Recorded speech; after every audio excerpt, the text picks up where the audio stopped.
Olá, sejam todos muito bem-vindos para mais uma aula do TT e a aula de hoje super especial, é uma aula tira dúvidas da Jornada Fono do TT. Já quero te agradecer pela sua presença aqui, já aproveita, convida também seus amigos, quem ainda não se inscreveu na jornada, quem não está participando, quem está curioso para participar dessa aula de hoje, porque é literalmente uma aula, não vai ser só um bate-papo não, mas aqui a gente vai poder interagir, a gente vai poder falar, né, sobre o que foi dito já na primeira aula, tá certo? Vou aprofundar mais em alguns assuntos e se vocês tiverem questões, dúvidas, podem ir falando que ao longo dessa aula a gente vai sanando aqui, tá certo? Já vai, convida as amigas fono aí pra gente participar e poder trocar bastante hoje, né? Eu quero lembrar qual foi o tema da nossa primeira aula da Jornada Fono do TT, né? Que foi por que o trabalho de amamentação é uma oportunidade ímpar para você, fono. E aí, ao longo dessa aula, eu discorri sobre esse tema, né? Falei o quanto que é essa oportunidade de trabalhar com a amamentação e o quanto que isso é relevante dentro do trabalho da fonoaudiologia, né? O quanto que a gente pode ajudar essas mães e o quanto que a gente pode proporcionar, né, um atendimento mais qualificado, mais humanizado e mais especializado. Né? Muitas vezes a gente tem aquela ideia que a amamentação é um atendimento que todo mundo sabe fazer, é um manejo, né, de colocar o bebê no peito, de ver a pega correta, e não é por aí não. A amamentação é um universo, é muito mais do que simplesmente entender sobre pega, entender sobre posicionamento, entender a forma de pegar o bebê, a forma de posicionar essa dupla. Então é importante que a gente saiba como manejar, certo? E isso aí é pressuposto. Eu vou falar mais disso ao decorrer dessa aula, tá? E aí eu quero discorrer sobre os pontos que a gente falou nessa aula, tá certo? Então, vamos lá, eu separei aqui alguns pontos, se vocês forem lembrando de mais alguma coisa, né? Quem ainda não assistiu, gente, já tá disponível a primeira aula, tá certo? Mas fica aqui comigo que você já vai ter aqui um resumão do que é que foi essa aula e a gente vai discutir sobre esses aspectos. Bom, gente, a primeira coisa que a gente falou lá na primeira aula, o primeiro ponto que eu trouxe assim mais relevante sobre a atuação fonoaudiológica e amamentação é que existem muito poucos profissionais da fonoaudiologia trabalhando com amamentação. Então, são muito poucos fonos atuantes na área de amamentação. Se a gente pensar a nível de Brasil, são poucos os profissionais que atuam efetivamente com a amamentação, né? A gente ainda não tem, por exemplo, a profissão consultoria de amamentação como profissão aqui no Brasil, né? Dentro da categoria de ocupações ali, né? Dentro da classificação brasileira das ocupações, a gente não tem isso. Mas isso não significa que a profissão não exista, né? Isso não significa que a gente não possa atuar como consultor. Mas a gente ainda precisa crescer muito, né, nessa caminhada sobre consultoria e amamentação, sobre realmente dessa profissão se tornar e ser reconhecida a profissão. Mas isso diz muito respeito, né, ao que a gente tem aqui no Brasil a nível de conhecimento sobre a amamentação e de importância sobre o tema. Claro que o Brasil, em determinados aspectos de amamentação, está à frente de muitos países, como, por exemplo, a gente tem aqui o maior banco de leite humano, né? E isso é muito importante, isso traz bastante relevância para o Brasil quando a gente pensa em lactação e aleitamento materno a nível mundial. Porém, a conscientização das pessoas sobre a importância do aleitamento materno é algo que a gente precisa trabalhar. E isso é responsabilidade de todos os profissionais, né? Não só da fonoaudiologia, mas nós, enquanto fonoaudiólogos, nós temos uma responsabilidade muito grande em relação a isso, né? Muito importante. Por quê? Porque a gente atua com essa população, né? Crianças, bebês, e a gente sabe o quanto que o aleitamento materno ele promove, né, as melhores bases para o desenvolvimento dessa criança, tanto do ponto de vista, né, biológico, quanto do ponto de vista físico. E aqui eu quero trazer para vocês também a questão do ponto de vista emocional, né, social, neuropsicomotor dessa criança. Tudo isso é promovido através do aleitamento materno. É claro que vão existir casos, né, em que o aleitamento materno a gente não vai conseguir estabelecer, ou que a família vai decidir, vai optar por não realmente amamentar, mas a gente tem que dar a informação correta. Uma ideia muito interessante que a gente tem sempre que ter em mente é que nós somos ponte entre o aleitamento materno e a dupla, certo? E essa mãe e esse bebê. O que acontece nesse meio do caminho aí? Essa chuva de informações que a mãe precisa para decidir se ela vai atravessar essa ponte, né? Se ela vai amamentar ou se ela permanece ficar no lugar, se ela vai escolher ficar no lugar que está ou pegar um outro caminho, né? O caminho das fórmulas lácteas. Mas essa mulher precisa de orientação adequada. Então, o que a gente vê acontecendo? Muitas mães acabam escolhendo não amamentar por receio, né, porque eu não quero ficar com essa deformidade no meu corpo, um exemplo. Porque eu não vou amamentar porque dói, né? E tem muita gente que tem essa ideia, né? Que a amamentação dói, de que a amamentação é um sofrimento. E quando a gente estuda sobre a amamentação e a gente entende sobre isso, a gente entende que não é para ser assim, que não deve ser assim. Toda dor, todo sofrimento, ele demonstra que algo não está bem, que algo precisa ser melhorado, né? Então, se a gente passa se a gente, né, a mulher, no caso, passa por um processo de sofrimento durante a amamentação, ela precisa de acompanhamento adequado, ela não precisa de um pote de fórmula. Ela precisa de manejo adequado de amamentação, de alguém que escute, de alguém que acolha e de alguém principalmente que entenda sobre a amamentação. Então, é por isso que a Jornada Fono do TT ela foi criada, ela foi pensada para que profissionais, inclusive fonoaudiólogos, né, para que os fonoaudiólogos, eles possam realmente, né, ter essa consciência, essa conscientização e poder atuar assertivamente e poder, a partir disso, se tornar uma referência na área de amamentação, tá? E aí falta muito posicionamento, gente, de nós enquanto categoria sobre tomar esse lugar. Às vezes a gente fica pensando assim, né? Tem muito pouco profissional que fala sobre isso, né? As outras pessoas estão pegando aquilo que é da nossa área. E eu já tive alunas assim, inclusive, né, que chegam pra mim e falaram assim: poxa, eu fico tão chateada quando eu vejo outros profissionais de outra categoria fazendo algo que é um manejo fonoaudiológico ou que deveria ser da fono. E aí eu preciso esclarecer duas coisas. A primeira é que o aleitamento materno, né, o manejo de amamentação não é exclusivo fonoaudiológico, tá? Mas a gente tem um lugar de fala muito importante aí. Então, sim, existe um lugar de fala que, se a gente não se posicionar, claro, a gente vai abrir as portas para que outros profissionais, né, estudem sobre isso e acabem se apropriando daquilo que você se preparou durante a faculdade, durante a sua especialização para fazer. Então, é super importante que a gente entenda isso e que a gente tome esse lugar de fala e que a gente se aproprie desse trabalho. Então, muitas vezes a gente fica assim, porque fulano tá pegando o meu lugar, né? Fulano tá fazendo o trabalho que eu poderia estar fazendo. Mas você tá se posicionando para fazer isso?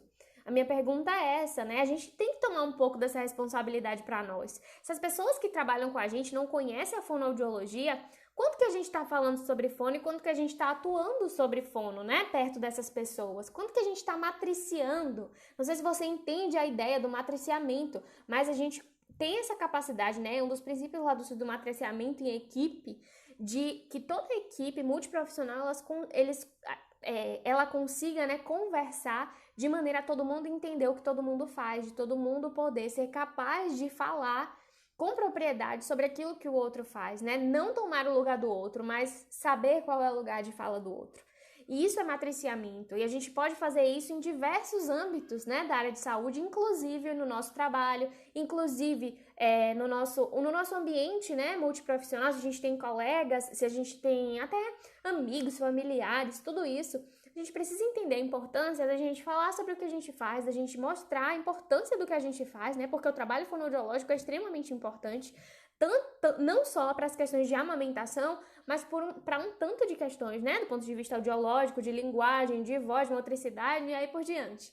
Então, é super importante que a gente entenda esse lugar e tenha essa responsabilidade de, olha, falta um posicionamento em mim. Eu preciso tomar essa posição, eu preciso tomar esse lugar de fala, porque se tem poucos profissionais atuantes nessa área, de repente isso pode ser uma oportunidade para mim. Então, a primeira coisa que fica clara é que se tem poucas vagas, é lógico, gente, né? Eu tenho aqui uma área X, a área de voz. E não tem muitos profissionais que estão atuando na área de voz. Os profissionais que estiverem atuando na área de voz, eles vão meio que dominar o mercado, né? Isso aí é até a lógica de mercado.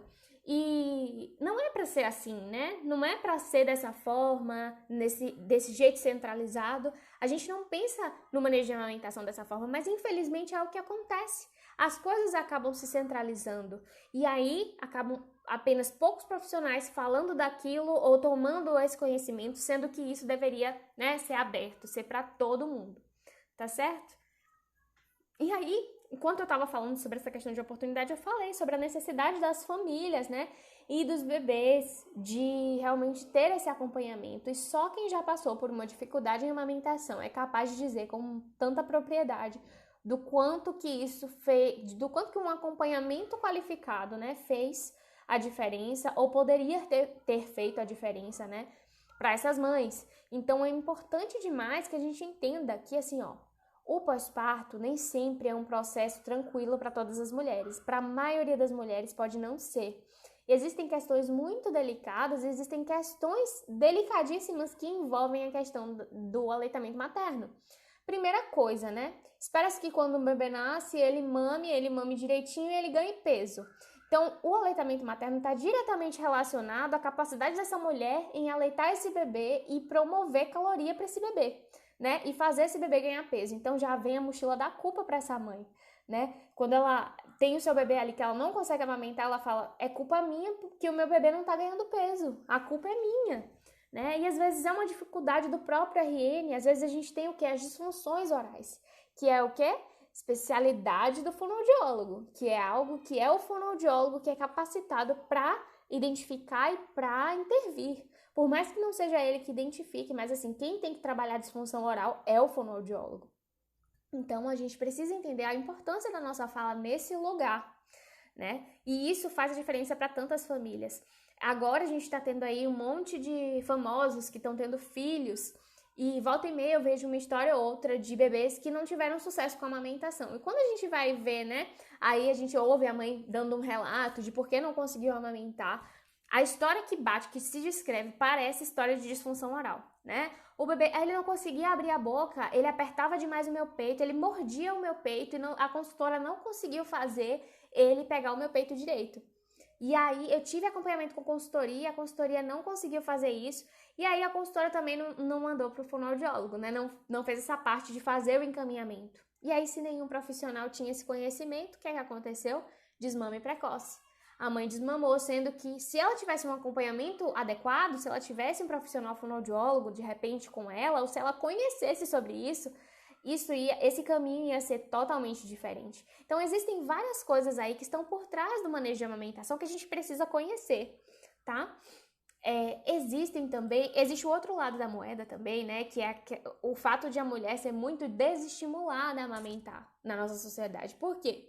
Porque as famílias não entendem essa importância, porque a gente tem uma questão histórica e sociocultural que está atrelada a isso, que a gente chama de cultura do desmame, né?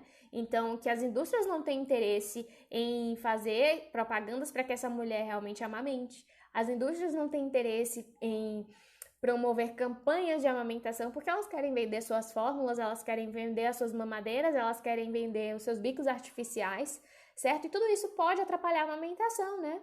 Eu vou falar um pouco mais sobre isso, se vocês quiserem que a gente entre nesse assunto. Mas assim, sim, os bicos artificiais, eles atrapalham a amamentação, não só pelo fato do bebê fazer confusão de bicos, porque pode ter bebê que não faça confusão de bicos, tá? Mas o bico artificial, ele vai atrapalhar a livre demanda. Então, se um bebê, gente, chupa chupeta, o que acontece? Se um bebê chupa chupeta e ele deveria estar fazendo sucção não nutritiva no peito, ou seja, que é uma sucção ali, que o bebê tá só precisando se acalentar, porque o bebê tem necessidade de sugar. E aí você vai e oferta uma chupeta para ele. Quando ele faz isso em seio materno, ele calibra a produção da mãe. Enquanto ele tá ali sugando, a mulher tá, produzindo leite materno.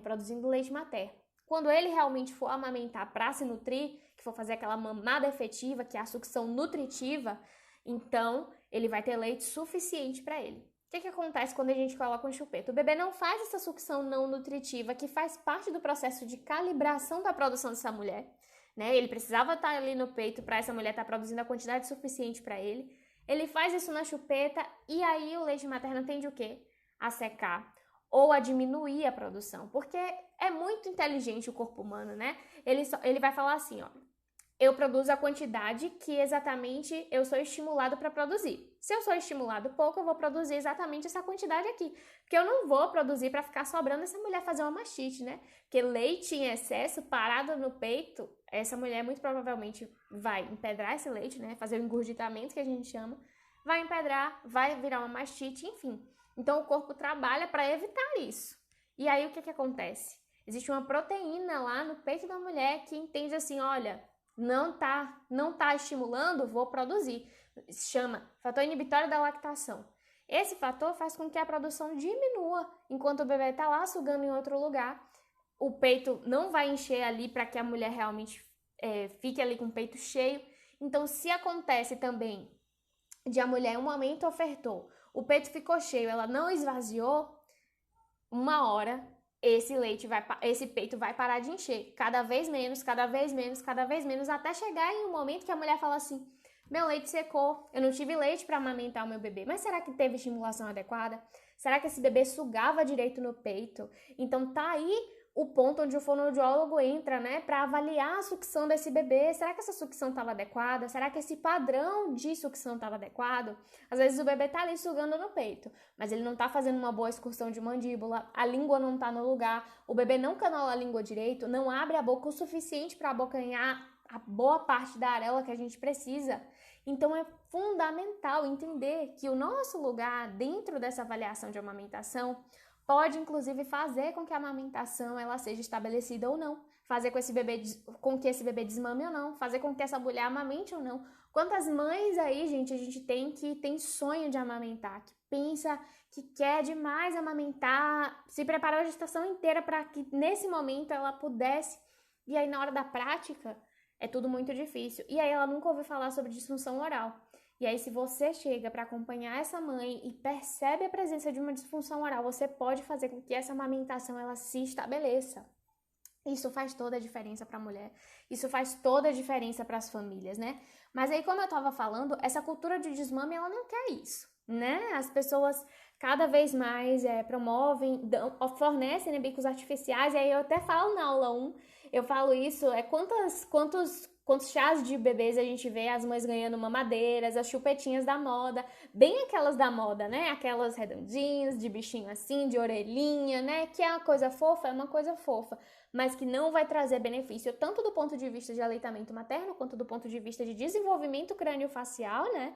Porque pode alterar a arcada do bebê, pode alterar posicionamento de língua, pode alterar, né, dentição na hora que for nascer, e aí esse bebê pode se tornar um respirador oral, vira um hábito deletério, vai ser mais difícil lá na frente de tirar.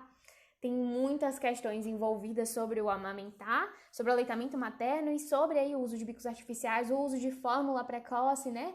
Não sei vocês, mas assim, eu tenho visto muitas crianças cada dia mais apresentando, né, irritabilidade no estômago, refluxo, porque introduziu fórmula precocemente. E a fórmula ela é pensada para ser um substituto do leite materno, mas ela jamais será um substituto à altura, né? Ela jamais será igual ao leite materno. Vocês talvez não pegaram isso, mas há anos atrás, quando as fórmulas elas começaram a ser vendidas, elas eram vendidas da seguinte maneira: a propaganda era o seguinte: o melhor leite para o seu filho, né? O leite mais completo para o seu filho, é o melhor que ele podia receber. E aí a mãe pensava assim: nossa, esse daí vem da indústria, então deve ser muito melhor do que o que eu produzo no meu peito. E isso aí, essa mentalidade perdurou por muitos anos mesmo. E aí, quando a gente vê hoje, né, pessoas mais velhas, por exemplo, falando assim: olha, o seu leite é fraco. Isso é muito por conta de toda essa cultura que vem lá da Revolução Industrial, tá? Então, a gente precisa entender tudo isso para entender, né, onde é que a gente tá, qual é o cenário que a gente pode trabalhar, certo? E aí, quando a gente entende isso, aí sim, a gente vai conseguir ajudar mães e bebês. Aí sim, a gente vai poder prestar um atendimento de qualidade, porque o leite materno é o melhor alimento que o bebê pode receber. Então, eu falo sobre isso na aula, né? E nem todos os profissionais sabem disso. Sabem de verdade. Às vezes já ouviu falar, porque a gente tem muita campanha, né? Agosto Dourado e tal. Muita não, que eu não acho que é muita. Eu acho sempre que precisa.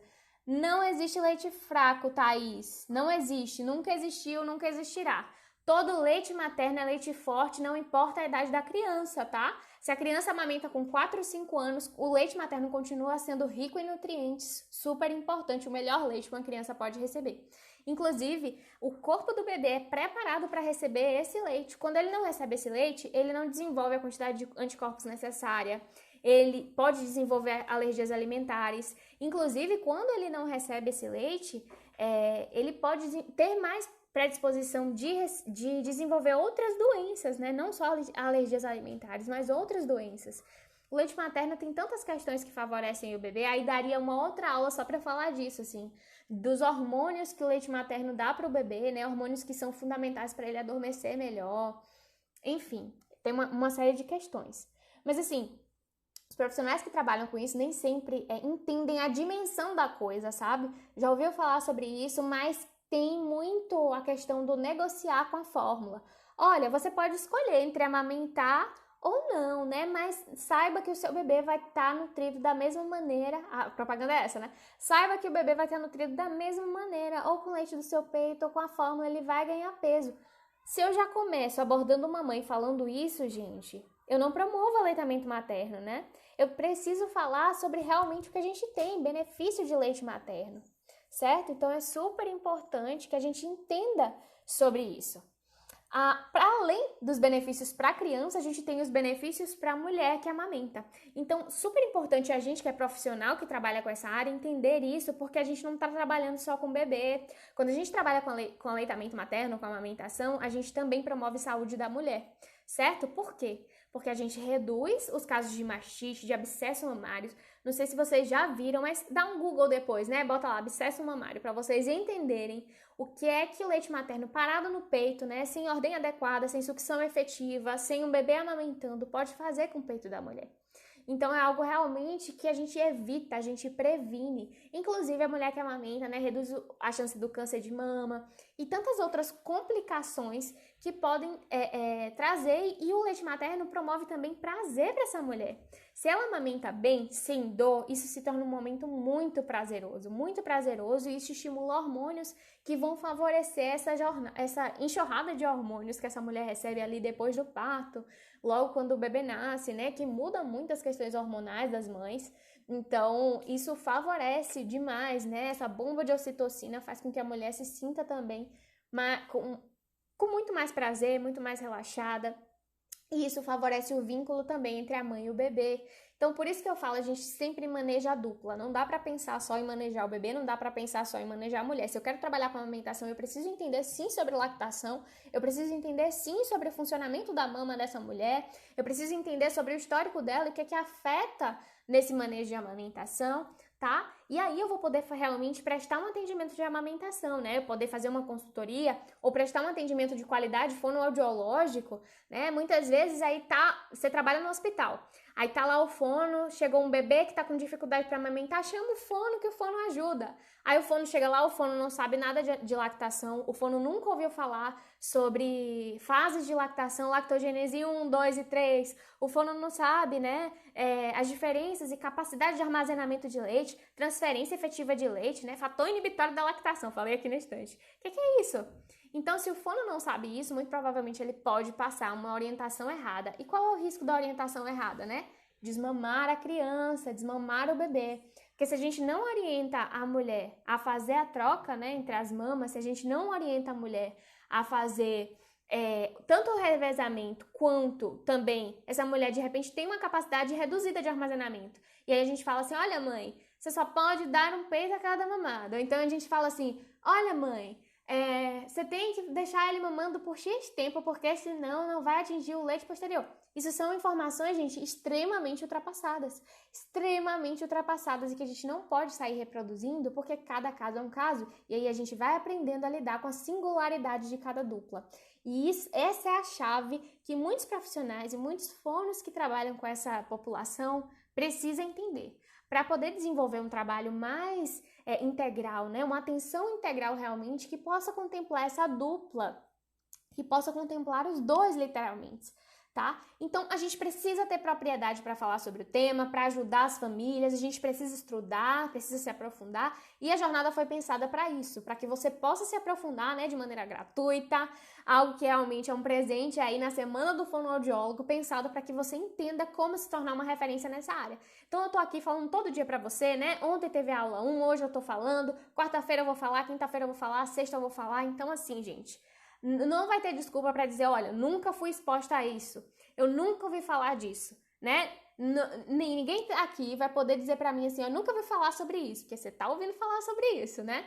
E isso faz a diferença na sua atuação. Então, se você tá aqui me ouvindo, é porque realmente você quer e deseja, né, ter um diferencial na sua prática. E eu tenho certeza que você terá. Porque o primeiro passo é isso, é a gente querer pra a gente colocar em prática. Né? Tava até falando aqui, coloquei nos stories hoje, né? Muita gente fala assim, não participei da jornada, Carol, não participei, eu fiz a imersão da última vez, né? E a gente sempre tá fazendo algo novo aqui pra vocês.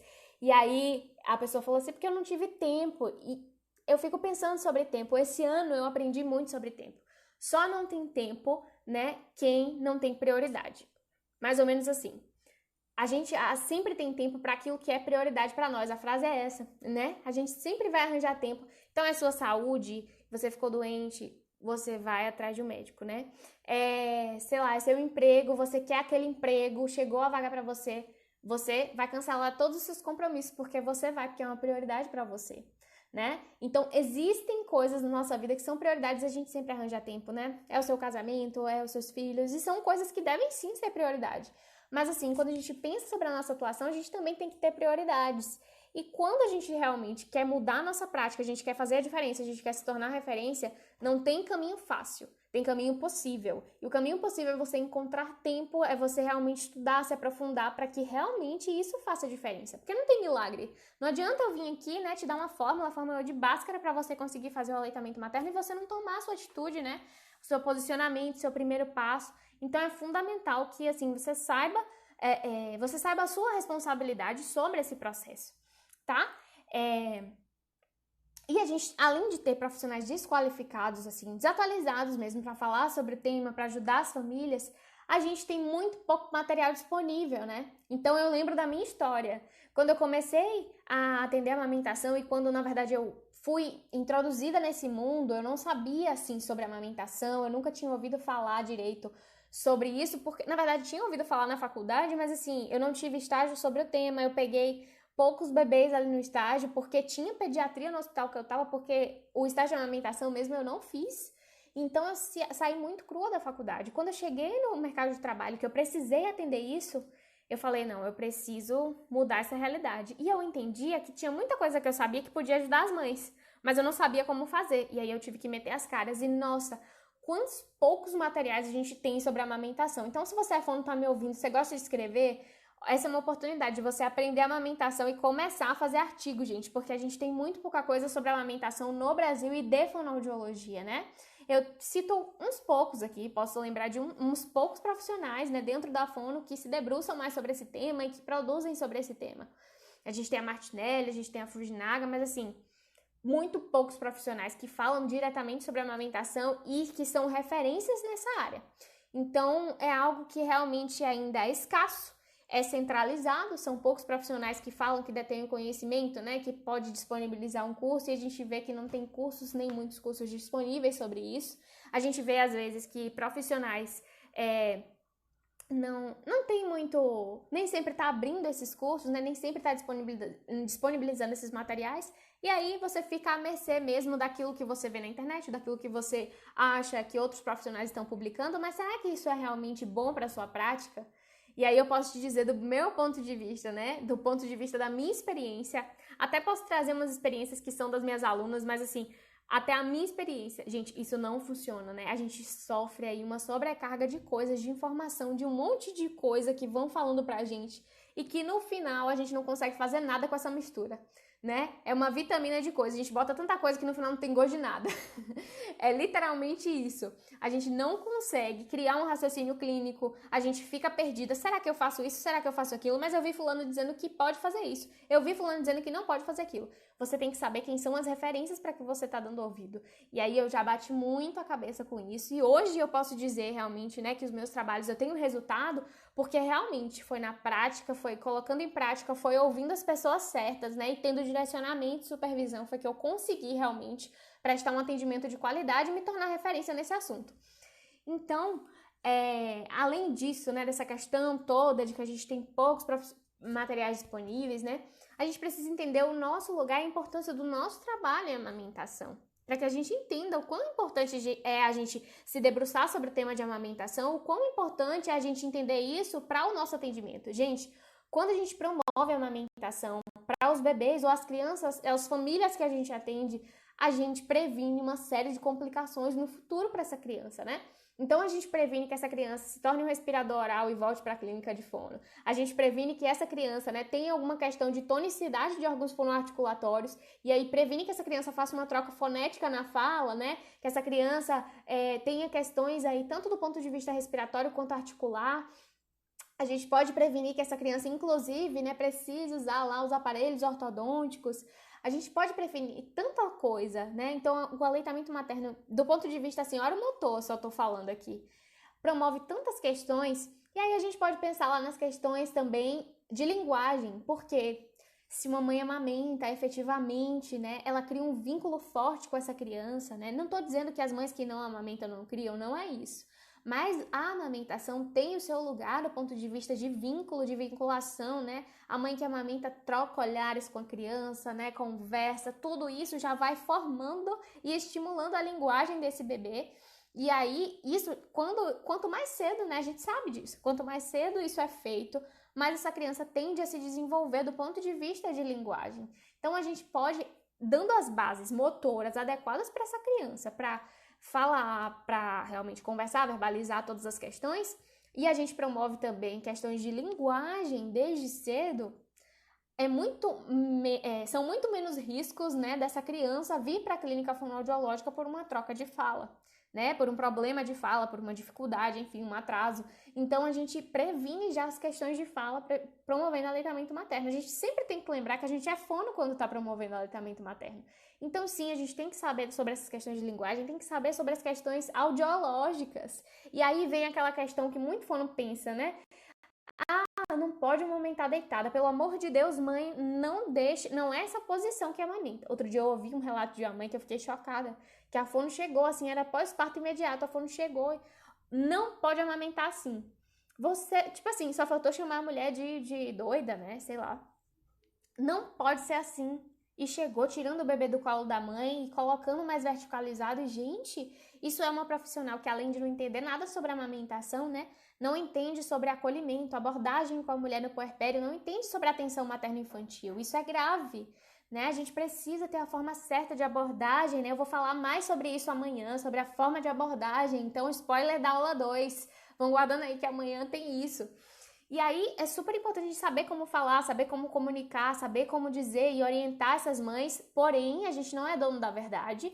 E uma outra coisa super importante, né? A mãe pode sim amamentar deitada, esse bebê pode mamar deitado, né? Se ele não tem uma questão ali de disfagia e não tem uma questão de refluxo gastroesofágico, não tem nenhum problema, tá? Esse bebê, ele não vai engasgar amamentando deitado, porque não é uma questão de posicionamento a amamentação, né? A amamentação tá muito mais ligada o sistema oromotor. Então, se esse bebê recruta os músculos adequados, né, recruta o tensor do véu palatino, na mamadeira a gente não tem isso. Na mamadeira tem que ser verticalizado. Mas no seio materno, o músculo tensor do véu palatino está trabalhando horrores. E é esse músculo que vai limpar a tuba auditiva, vai direcionar o fluxo de leite para a orofaringe e esse bebê deglutir de maneira segura.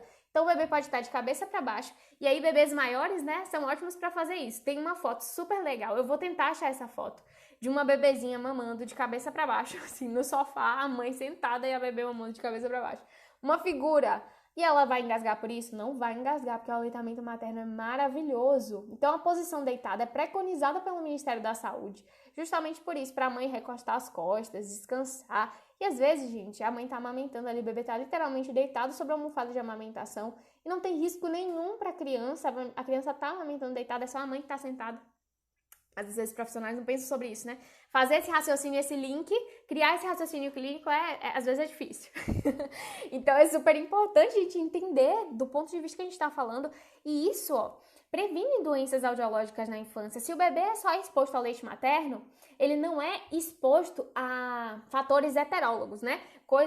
Células externas, coisas que não são realmente ali preparadas para estar na flora dele. O leite materno tem anticorpos, o leite materno previne infecções. Então, eu fiz até um post recente sobre isso, né? Qual é a relação entre otite e leite materno? Quase nenhuma, né? Porque se o leite materno previne infecções, muito provavelmente essa criança não tem por que desenvolver uma otite por conta do aleitamento materno, certo? Mas é claro que se essa criança recebe fórmula, se ela recebe mamadeira, a gente tá falando de um outro lugar.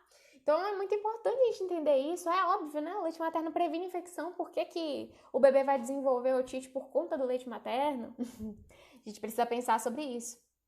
E também do ponto de vista emocional, né? O aleitamento materno previne a criança que está no contato pele a pele, vamos lembrar lá de método canguru, a criança que está no contato pele a pele com a mãe, regula seu estresse, né? Regula a temperatura, batimento cardíaco, a mãe também se sente mais confortável. Então, do ponto de vista emocional, para essa dupla é muito favorável à amamentação. A gente precisa saber sobre isso, né?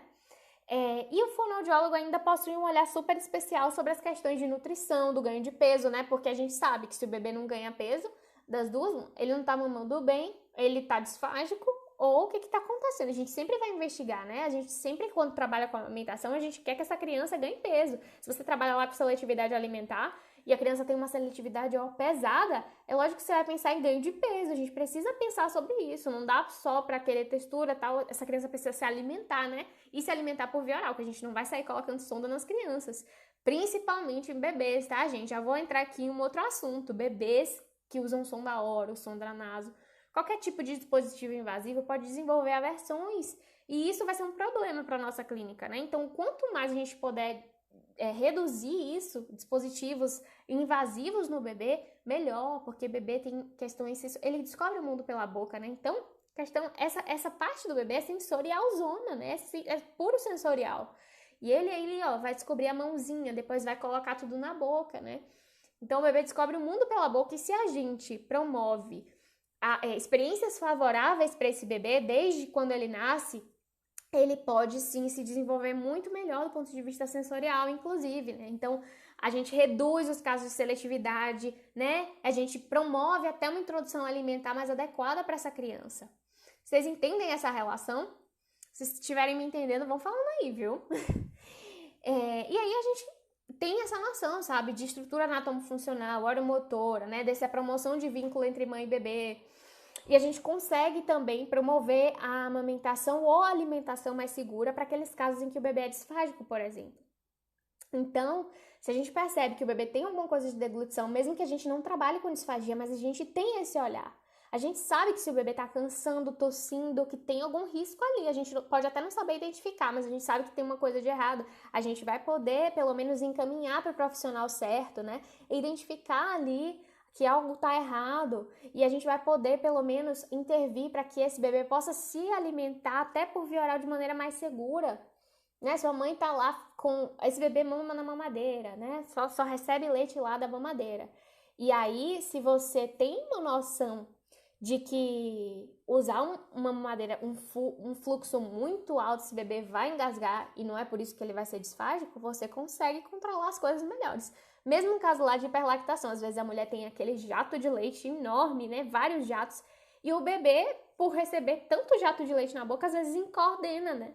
E às vezes ele ganha lá o título de disfagia. E às vezes não é disfagia. É só porque a gente jogou um balde de coisa na boca desse bebê.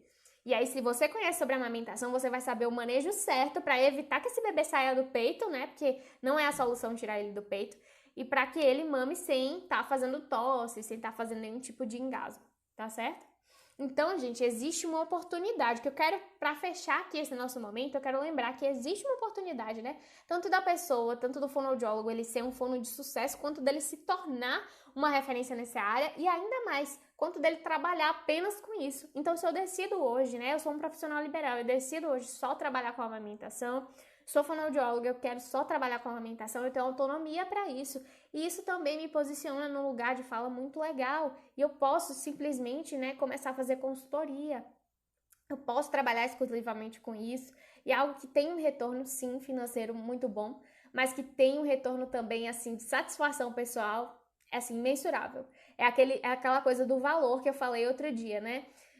Preço é diferente de valor, e o valor que as coisas têm, assim, do ponto de vista de satisfação pessoal é imensurável, né? Não dá pra botar em preço, não dá pra botar em número.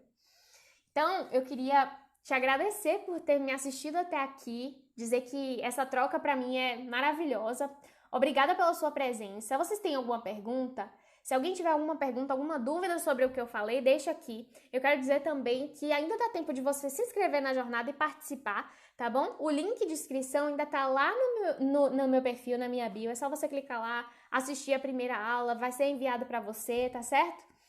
Essa live nos traz esperanças para a fono na amamentação. Sim.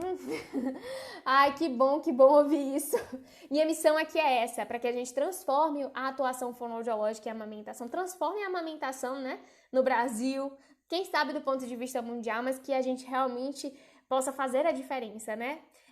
São essas pequenas sementes que a gente vai plantando que no final gera uma floresta, né? Muito obrigada, Thaís. Obrigada, Jennifer. Obrigada, meninas. Se vocês tiverem alguma dúvida, pode falar comigo no direct, a gente conversa, tá bom? Espero vocês amanhã para a segunda aula, tá certo? Essa live eu vou deixar aqui, então você pode mandar para suas amigas fonos aí que gostam dessa área, gostam de trabalhar com bebê, é da área de disfagia, de repente não conhece essa área, manda, que a gente precisa espalhar isso, tá certo? Um abraço para vocês e eu vejo vocês amanhã. Tchau, tchau, até mais.